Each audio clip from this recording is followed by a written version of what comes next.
ನಮಸ್ಕಾರ. ನಮಸ್ಕಾರ. ಬರ್ಬೋದಾ? ಬನ್ನಿ ದಯವಿಟ್ಟು. ನೀವು MLA ಸೂರ್ಯ ಅವ್ರ ತಾಯಿ ಅಲ್ವಾ? ಹೌದು. ನಾನು ಪೊಲೀಸ್ ಕಮಿಷನರ್ ಕೋದಂಡರಾಮ್ ಅಂತ, ಅನುಷ ತಂದೆ. ಹೌದಾ? ಬನ್ನಿ ಕೂತ್ಕೊಳ್ಳಿ. Thank you. ನಿಮ್ಮ ಬಗ್ಗೆ ನಮಗೆ ಗೊತ್ತು, ಆಗ ಟಿವಿಲಿ ನೋಡ್ತಿರ್ತೀವಿ. ನಿಮ್ಮ ಮಗಳು ಅನುಷಾ ನನ್ನ ಮೊಮ್ಮಗ ಆರ್ಯನ್ನ ಇಷ್ಟಪಡ್ತಾ ಇದ್ದಾಳೆ. ಒಂದ್ಸತಿ ಮನೆಗೂ ಬಂದು ಹೋಗಿದ್ಲು. ನಮಸ್ಕಾರ.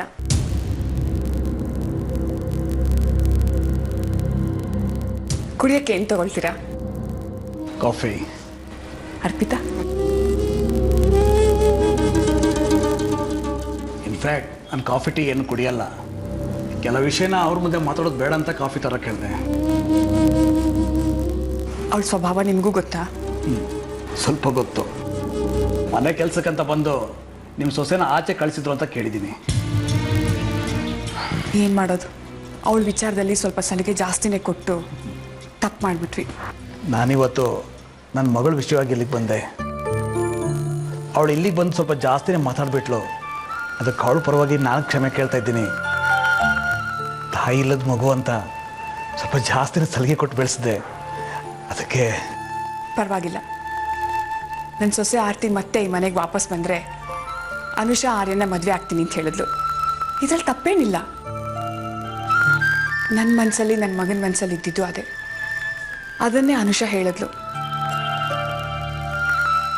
ನನ್ನ ಮೊಮ್ಮಗ ಆರ್ಯನ್ಗೆ ಆರ್ತಿ ಇಲ್ಲಿಗೆ ಬರೋದು ಇಷ್ಟ ಇಲ್ಲ. ಅದಕ್ಕೆ ಕಾರಣ ಗೊತ್ತು. ಸೂರ್ಯವ್ರಿಲ್ವಾ? ಅವ್ರು ಬೆಳಿಗ್ಗೆ CM ಸಾಹೇಬ್ರನ್ನ ನೋಡಬೇಕು ಅಂತ ಅವ್ರ ಮನೆಗೆ ಹೋದ್ರು. ತಗೊಳ್ಳಿ. ನಾನು ಇಷ್ಟೊತ್ತು CM ಮನೆಯಲ್ಲೇ ಇದ್ದೆ. ಈಗ ನೇರವಾಗಿ ಅಲ್ಲಿಂದ ಇಲ್ಲಿಗೆ ಬಂದೆ. ಸೂರ್ಯರಲ್ಲಿ ಇರಲಿಲ್ಲ.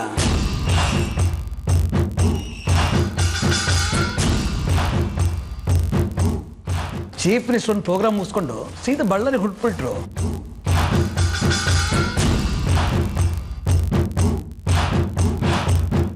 ಓಹ್ ಹೌದಾ?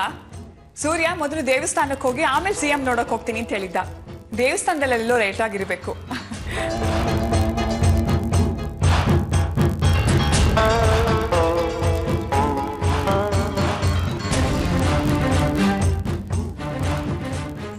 ಇರಿ, ಸೂರ್ಯ ಅವ್ರು ಹೇಳಿದ್ದಾರೆ ಅಂತ ನಾನೇ ಫೋನ್ ಮಾಡಿ ವಿಚಾರಿಸ್ತೀನಿ.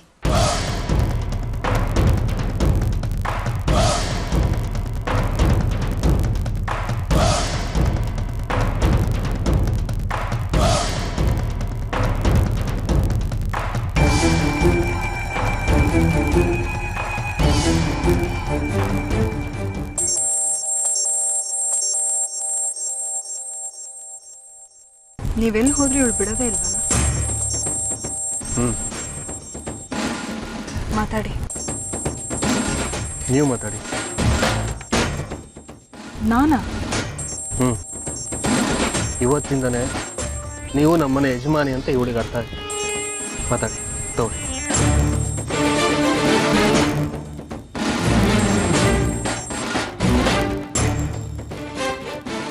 ಹಲೋ.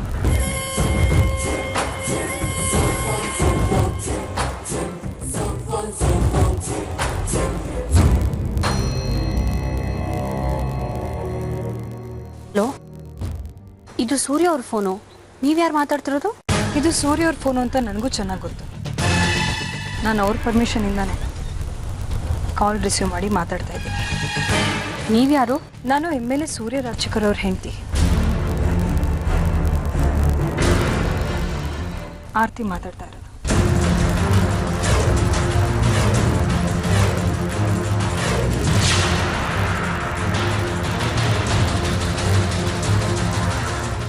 ಇದೇನಿದು? ಕನ್ಸ ನನ್ಸ? ಆರ್ತಿ ಸೂರ್ಯ ಅವ್ರ ಜೊತೆ ಇದ್ದಾರಾ?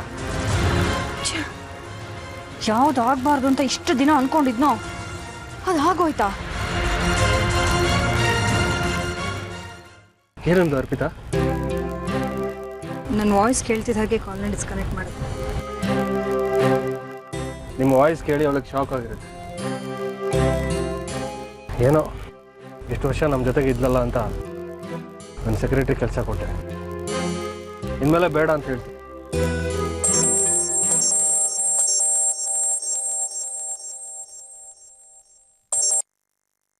ಸೂರ್ಯ, ನಿನ್ನ ನೋಡಕ್ಕೆ ಅಂತ ಕಮಿಷನರ್ ಮನೆಗೆ ಬಂದಿದ್ದಾರೆ ಕಣೋ. ಕಮಿಷನರ? ಏನಂತೆ? ಆರ್ಯನ್ ಮದುವೆ ವಿಷಯ ಮಾತಾಡಕ್ ಬಂದಿರ್ಬೇಕು ಅಂತ ಕಾಣಿಸುತ್ತೆ ಕಣೋ. ಹೌದಾ? ನಾನಿಂದ 10 ನಿಮಿಷದಲ್ಲಿ ಬಂದ್ಬಿಡ್ತೀನಮ್ಮ. ಅಮ್ಮ ನಿಮಿಷ ಆರತಿ ಅವ್ರ ಹತ್ರ ಮಾತಾಡು. ಕೊಡು.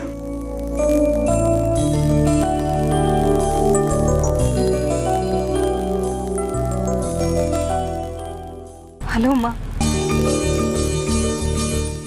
ಆರ್ತಿ, ಹೇಗಿದ್ಯಮ್ಮ? ನಾನು ಚೆನ್ನಾಗಿದ್ದೀನಿ ಅಮ್ಮ. ಎಷ್ಟು ವರ್ಷ ಆಯ್ತು ನಿನ್ನ ನೋಡಿ. ನಾನು ಅಷ್ಟೇ. ಇಷ್ಟು ವರ್ಷ ನಾನು ನಿಮ್ಮನ್ನ ತುಂಬ ಮಿಸ್ ಮಾಡ್ಕೊಂಡಿದ್ದೀನಿ.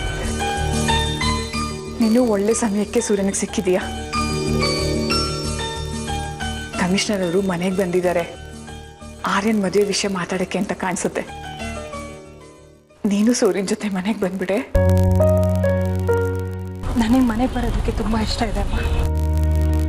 ಆದರೆ ಎಲ್ಲ ಸರಿ ಹೋಗಲಿ. ಖಂಡಿತ ನಾನು ಬರ್ತೀನಿ. ಸರಿ ಆರ್ತಿ, ಹಾಗೆ ಆಗ್ಲಿ. ಆದಷ್ಟು ಬೇಗ ನೀನು ಮನೆಗೆ ಬಂದ್ಬಿಡು. ನನಗೂ ಅದೇ ಆಸೆ. ನಿನ್ನ ಆಸೆ ನೆರವೇರುತ್ತೆ ಆರ್ತಿ. ನಮ್ಮ ಕಷ್ಟ ಕಾಲಗಳೆಲ್ಲ ಮುಗಿದೋಯ್ತು. ಈಗ ಒಳ್ಳೆ ಕಾಲ ಬಂದಿದೆ. ಸೂರ್ಯ ಅವ್ರಿಗೆ ಫೋನ್ ಕೊಡ್ತೀನಿ. ಅಮ್ಮ, ನಾನು ಆರತಿ ಅವ್ರನ್ನ ಡ್ರಾಪ್ ಮಾಡಿ ಆದಷ್ಟು ಬೇಗ ಬರ್ತೀನಮ್ಮ. ಸರಿಪ್ಪ. ಬಾಯ್ ಅಮ್ಮ.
ನಮ್ಮ ಲೂಸಿಗೆ ಒಂದು ಫೋನ್ ಮಾಡೋಣ.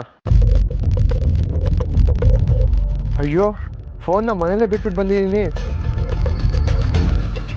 ಹೇಗಿದ್ದೀರಿ ಶೋಭಮ್ಮ? ನಾನು ಚೆನ್ನಾಗಿದ್ದೀನಿ. ನೀವು ಹೇಗಿದ್ದೀರಾ? ಎಷ್ಟು ವರ್ಷಗಳಾಯ್ತು ನಿಮ್ಮನ್ನು ನೋಡಿ. ಮತ್ತೆ ನಿಮ್ಮನ್ನು ನೋಡ್ತೀನೋ ಇಲ್ಲೋ ಅಂತ ಅನ್ಕೊಂಡ್ಬಿಟ್ಟಿದ್ದೆ. ಯಾಕೆ ಇಲ್ಲೇ ನಿಂತ್ಬಿಟ್ರಿ? ಬನ್ನಿ ಒಳಗೆ, ಕಾಫಿ ಕುಡ್ಕೊಂಡು ಹೋಗ್ಬೋದಲ್ವಾ? ಇಲ್ಲ ಶೋಭಮ್ಮ, ಮನೇಲಿ ನನಗೋಸ್ಕರ ಯಾರೋ ಕಾಯ್ತಾ ಇದ್ದಾರೆ. ಇನ್ನೊಂದ್ಸಲ ಪುರ್ಸೊತ್ತು ಮಾಡ್ಕೊಂಡ್ಬರ್ತೀನಿ.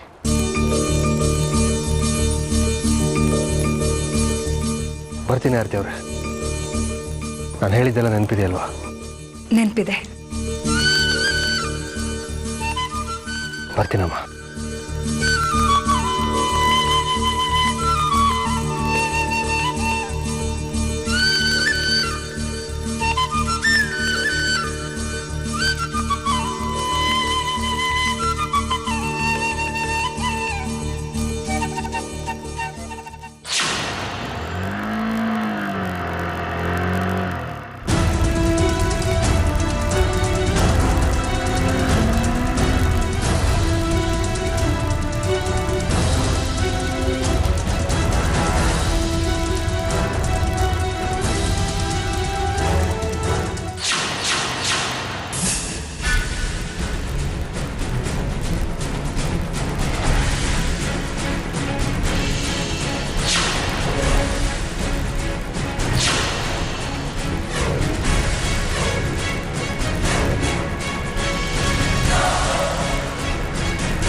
ನೀನು ಡ್ರಾಪ್ ಮಾಡಕ್ಕೆ ಕಲ್ಸ್ಬಿಟ್ಟಿಯಾ ಶೋಭಾ?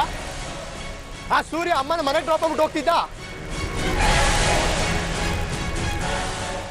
ನೀನು ಮಿನಿಸ್ಟ್ರಿನ ಮೀಟ್ ಮಾಡ್ತೀನಿ ಅಂತ ಸುಳ್ಳು ಹೇಳಿ ನೀನು ಹೆಚ್ಚೋದ ಕಾರಲ್ಲಿ ಸುತ್ತಾಡಕ್ ಹೋಗಿದ್ಯಾ?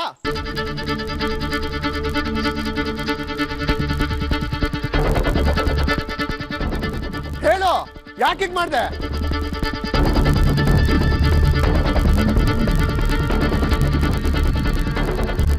ಈ ವಯಸ್ಸಿನಲ್ಲಿ ಈ ರೀತಿ ಸುಳ್ಳಿ ಒಬ್ಬ ಗಂಡಸ ಮೀಟ್ ಮಾಡಕ್ ಹೋಯ್ತಲ್ಲ, ನಾಟಕ ಆಗಲ್ಲ ನಿಂಗೆ? ಕಪಾಳ ಕಟ್ಟಿ ನೋಡು, ಈಗ ಒಂದು ಮಾತಾಡಿದ್ರು. ಓ, ಇದ್ರಲ್ಲಿ ನಿನ್ ಸಪೋರ್ಟು ಇದೆಯಾ? ನಿನಗಾದ್ರೂ ಮರ್ಯಾದೆ ಬೇಡವಾ? ನಾವೇನೋ ಅಂತ ಮರ್ಯಾದೆ ಹೋಗೋ ಕೆಲಸ ಮಾಡಿರೋದು. ಅವಳು ಗಂಡನ ಬೀಟ್ ಮಾಡಕ್ ಅವಳು ಹೋದ್ಲು, ಅದ್ರಲ್ಲಿ ಏನೋ ತಪ್ಪು? ಯಾವ ಗಂಡ? 20 ವರ್ಷದಿಂದ ಒಬ್ಳು ಕೆಲ್ಸಗೋಸ್ಕರ ನಮ್ಮ ಮನೆಯಿಂದ ಆಚೆ ಹಾಕಿದ್ನಲ್ಲ, ಎಲ್ಲ ಮರ್ತ್ಬಿಟ್ರ? ಏನೋ ತಪ್ಪಾಗೋಯ್ತು, ಕ್ಷಮಿಸಿ.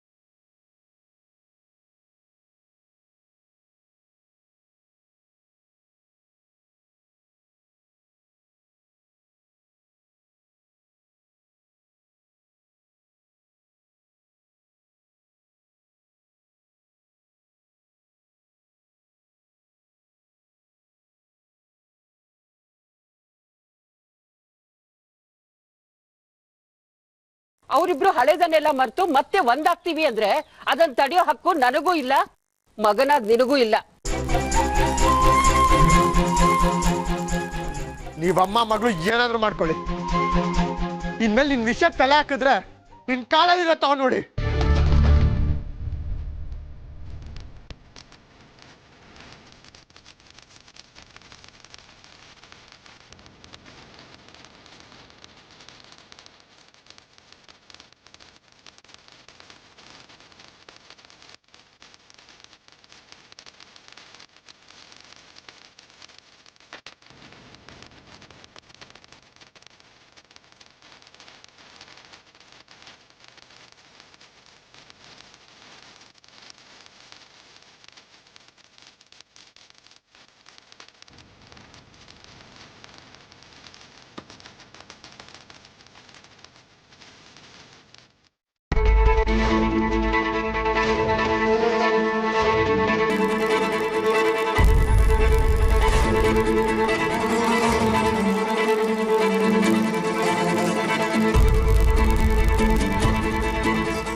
ಹಲೋ, ಹೇಳಿ ಅಮ್ಮ. ಕಮಿಷನರ್ ಸಾಹೇಬರು ಇವತ್ತು ನನ್ನ ಸ್ಟೇಷನ್ ವಿಸಿಟಿಗೆ ಬಂದರೂ ಬರಬಹುದು. ಕಮಿಷನರ್ ಸಾಹೇಬ್ರು ಇವತ್ತು ಸ್ಟೇಷನ್ಗೆ ಬರೋ ಚಾನ್ಸೇ ಇಲ್ಲ. ಅದೇನು ನೀವು ಅಷ್ಟು ಕಾನ್ಫಿಡೆಂಟಾಗಿ ಹೇಳ್ತಾ ಇದ್ದೀರಾ? ಯಾಕೆ ಅಂದರೆ ಕಮಿಷನರ್ ಸಾಹೇಬ್ರು ಈಗ ನಮ್ಮ ಮನೇಲಿದ್ದಾರೆ. ಹೌದಾ? ಅವ್ರ್ಯಾಕೆ ನಮ್ಮ ಮನೆಗೆ ಬಂದಿದ್ದಾರೆ? ನಿಮ್ಮ ತಂದೆ ಹತ್ರ ನಿನ್ನ ಅನುಷನ್ ಮದುವೆ ವಿಷಯ ಮಾತಾಡೋಕ್ಕಿರ್ಬೇಕು. ಓ ಹೌದಾ? ಆದರೆ ಸೂರ್ಯ ಸರ್ ಮನೇಲಿಲ್ಲ. ಕಮಿಷನರ್ ಸಾಹೇಬ್ರು ಸರ್ಗೋಸ್ಕರ ಕಾಯ್ತಾ ಇದ್ದಾರೆ. ಡ್ಯಾಡಿ CMನ ಮೀಟ್ ಮಾಡಕ್ ಹೋದ್ರಲ್ಲ ಅಮ್ಮ, ಸಾಹೇಬ್ರಿಗೆ ತಿಳಿಸ್ಬಿಡಿ. ಹೇಗೆ ಹೇಳೋಕ್ಕಾಗುತ್ತೆ ಆರ್ಯ? ನಿಮ್ಮ ಡ್ಯಾಡಿ CMನ ಮೀಟ್ ಮಾಡಕ್ಕೆ ಹೋಗ್ತೀನಿ ಅಂತ ಸುಳ್ಳು ಹೇಳಿ ನಿನಗಾಗದೇ ಇರೋರನ್ನ ನೋಡೋಕೆ ಹೋಗಿದ್ದಾರೆ. ಡ್ಯಾಡಿ ನನಗಾಗದೇ ಇರೋರನ್ನ ನೋಡೋಕೆ ಹೋಗಿದ್ದಾರಾ? ಯಾರಮ್ಮ ಅದು? ಆರ್ತಿ ಅವ್ರನ್ನ ನೋಡೋಕೆ ಹೋಗಿದ್ದಾರೆ ನಿಮ್ಮ ಡ್ಯಾಡಿ. ಡ್ಯಾಡಿ ಆರ್ತಿ ಅವ್ರನ್ನ ಮೀಟ್ ಮಾಡಕ್ ಹೋದ್ರಾ? ಹೌದು ಆರ್ಯ. ಅದು ನಿಮಗೆ ಹೇಗೆ ಗೊತ್ತಾಯ್ತು? ಕಮಿಷನರ್ ಸಾಹೇಬ್ರು ಮನೆಗೆ ಬಂದಿದ್ದಾರೆ ಅಂತ ಹೇಳೋದಕ್ಕೆ ನಿಮ್ಮ ಡ್ಯಾಡಿಗೆ ಕಾಲ್ ಮಾಡಿದ್ದೆ. ಫೋನ್ ಪಿಕ್ ಮಾಡಿದ್ದು ಯಾರು ಗೊತ್ತಾ? ಆರ್ತಿ ಅವರು. ಡ್ಯಾಡಿ ಫೋನ್ನ ಆರ್ತಿ ಅವ್ರು ರಿಸೀವ್ ಮಾಡಿದಾರಾ? ಹೌದು ಆರ್ಯ, ನನಗೂ ಹೀಗೆ ಶಾಕ್ ಆಯಿತು. ಆದರೆ ಫೋನಲ್ಲಿ ಮಾತಾಡಿದ್ದು ಆರ್ತಿ ಅವರೇ, ನಾನೇ ಕೇಳಿಸ್ಕೊಂಡಿದ್ದೀನಿ. ಏನು ಮಾತಾಡಬೇಕು ಅಂತ ಗೊತ್ತಾಗದೆ ಫೋನ್ ಕಟ್ ಮಾಡಿಬಿಟ್ಟೆ. ಅದಾದಮೇಲೆ ಗಾಯತ್ರಿ ಅಮ್ಮ ಪಪ್ಪಂಗೆ ಕಾಲ್ ಮಾಡಿದ್ರು. ಆರ್ತಿ ಅವರು ಮಾತಾಡಿದ್ರು. ಅಮ್ಮ ಆರ್ತಿ ಅವ್ರನ್ನ ಮನೆಗೆ ಬಾ ಅಂತ ಕರೀತಿದ್ರು. ಆರ್ತಿ ಅವ್ರು ಮನೆಗೆ ಬರ್ತಾರೋ ಏನೋ. ಏನು? ಆರ್ತಿ ಅವರು ನಮ್ಮ ಮನೆಗೆ ಬರ್ತಾರಾ? ಡ್ಯಾಡಿಗೆ ಎಷ್ಟು ಸಲ ಹೇಳಿದ್ದೀನಿ ಆರ್ತಿ ಅವ್ರ ಜೊತೆ ಯಾವುದೇ ರೀತಿ ಕಾಂಟ್ಯಾಕ್ಟ್ ಇಟ್ಕೊಳ್ಬೇಡಿ ಅಂತ.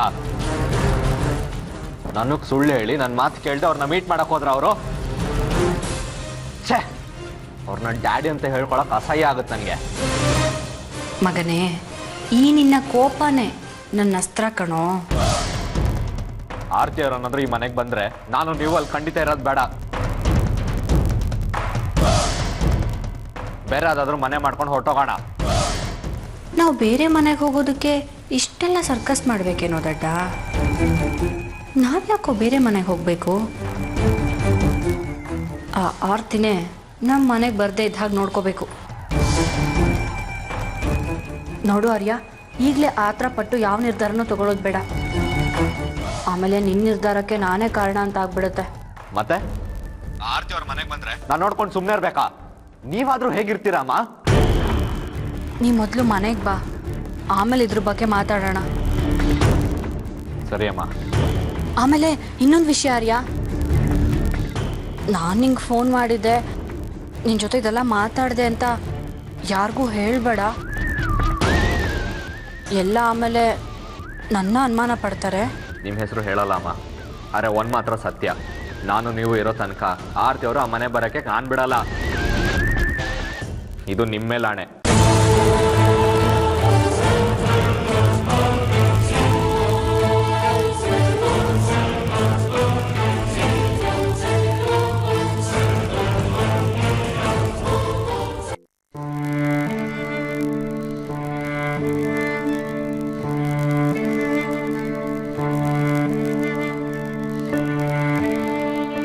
ನಾನು ಮೊದಲು ನಿಂತರಾನೆ ಅವಳ ಮೇಲೆ ಕೋಪ ಮಾಡ್ಕೋತಾ ಇದ್ದೆ. ಆ ಸೂರ್ಯನ ನೋಡಬಾರ್ದು, ಅವನ ಜೊತೆ ಮಾತಾಡಬಾರ್ದು ಅಂತ ಹೇಳ್ತಾ ಇದ್ದೆ.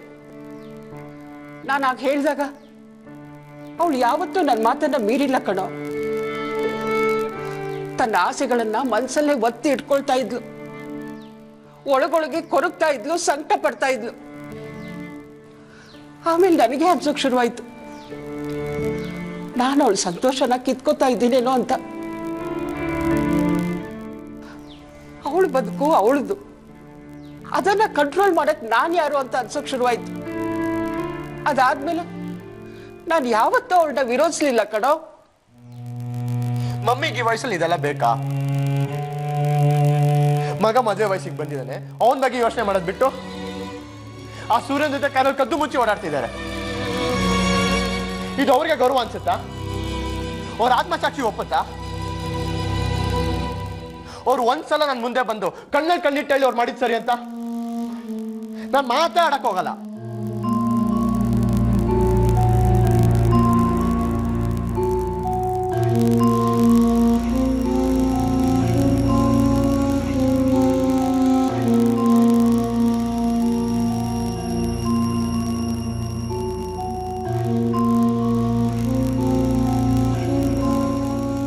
ಫಸ್ಟ್ ಆಫ್ ಆಲ್ ನಿನಗೆ ಹೇಳ್ದೆ ಸೂರ್ಯ ಅವ್ರನ್ನ ಮೀಟ್ ಮಾಡಿ ಹೋಗಿದ್ದಕ್ಕೆ ಐ ಆಮ್ ರಿಯಲಿ ಸಾರಿ. ಮಗನಾಗಿ ತಾಯಿಗೆ ಪ್ರಶ್ನೆ ಕೇಳೋ ಹಕ್ಕು ನಿನಗಿದೆ. ನೀನೇ ಹೇಳ್ತಿಯಲ್ಲ, ಈ ವಯಸ್ಸಿನಲ್ಲಿ ನಿಮ್ಗೆ ಇದೆಲ್ಲ ಬೇಕಿತ್ತ ಅಂತ. ನನಗೋಸ್ಕರ ನಾನು ಸೂರ್ಯ ಅವ್ರನ್ನ ಮೀಟ್ ಮಾಡಕ್ಕೆ ಹೋಗಲಿಲ್ಲ ಕಣೋ.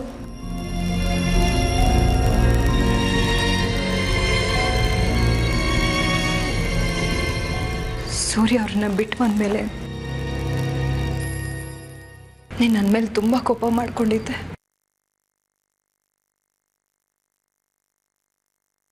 ನಿನ್ನ ತಂದೆ ಇಲ್ದಾಗ ಮಾಡಿದೆ ಇಲ್ಲ ಅನ್ನೋ ಕೋಪ ನನ್ನ ಒಳಗೆ ಕಾಡ್ತಾನೆ ಇತ್ತು. ನಿನ್ನ ಸ್ಕೂಲಲ್ಲಿ ನಿನ್ನ ತಂದೆ ಬಗ್ಗೆ ಕೇಳಿದಾಗ ನೀನು ನನ್ನ ಮೇಲೆ ಕೋಪ ಮಾಡ್ಕೋತಾ ಇದ್ದೆ.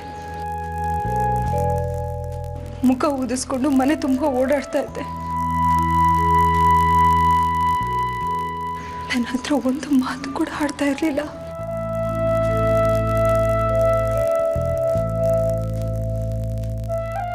ಎಲ್ಲ ಮಕ್ಕಳು ಬೆಳೆಯೋ ಹಾಗೆ ನಿನ್ನನ್ನು ಒಂದು ತುಂಬ ಕುಟುಂಬದಲ್ಲಿ ಬೆಳೆಸ್ಬೇಕು ಅನ್ನೋ ಆಸೆ ನನಗೆ ತುಂಬ ಇತ್ತು.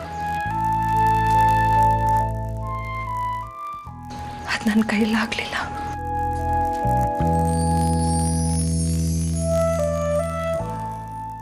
ನಿನ್ನಲ್ಲಿ ಇವತ್ತು ಇಷ್ಟೊಂದು ಒರಟುತನ ಬೆಳೆಯೋದಕ್ಕೆ ನೀನು ಕಂಡ್ಕಂಡವ್ರ ಹತ್ರ ಜಗಳ ಮಾಡಿಕೊಂಡು ಹೊಡೆದಾಡ್ಕೊಂಡು ಬರೋದಕ್ಕೆ ನಿನಗೆ ಅಪ್ಪ ಇಲ್ಲ ಅನ್ನೋ ಫ್ರಸ್ಟ್ರೇಷನ್ ಕಾರಣ ಅಂತ ನನಗೆ ಎಷ್ಟೋ ಸರಿ ಅನಿಸಿದೆ. ನನ್ನ ಸೂರ್ಯ ಅವ್ರ ಸಮಸ್ಯೆ 1000 ಇರ್ಬೋದು, ಆದರೆ ಸಮಸ್ಯೆ ಮಕ್ಕಳ ಮೇಲೆ ಅಫೆಕ್ಟ್ ಆಗಬಾರ್ದು. ಆದರೆ ಇವತ್ತು ನೀನು ಆರ್ಯ ಅಪ್ಪ ಅಮ್ಮನ ಪ್ರೀತಿ ಇಲ್ಲದೆ ಬೆಳೆಯೋ ಹಾಗಾಯಿತು.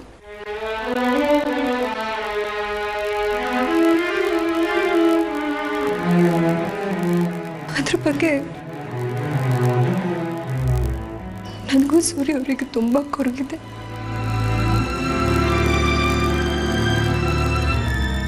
ನಾನು ಸೂರ್ಯ ಅವ್ರನ್ನ ಮೀಟ್ ಮಾಡಕ್ಕೆ ಹೋಗಿದ್ದು ನಿನ್ನ ಬಗ್ಗೆ, ಸಾಕ್ಷಿ ಬಗ್ಗೆ, ಆರ್ಯನ್ ಬಗ್ಗೆ ಮಾತಾಡೋದಕ್ಕೆ ಹೊರತು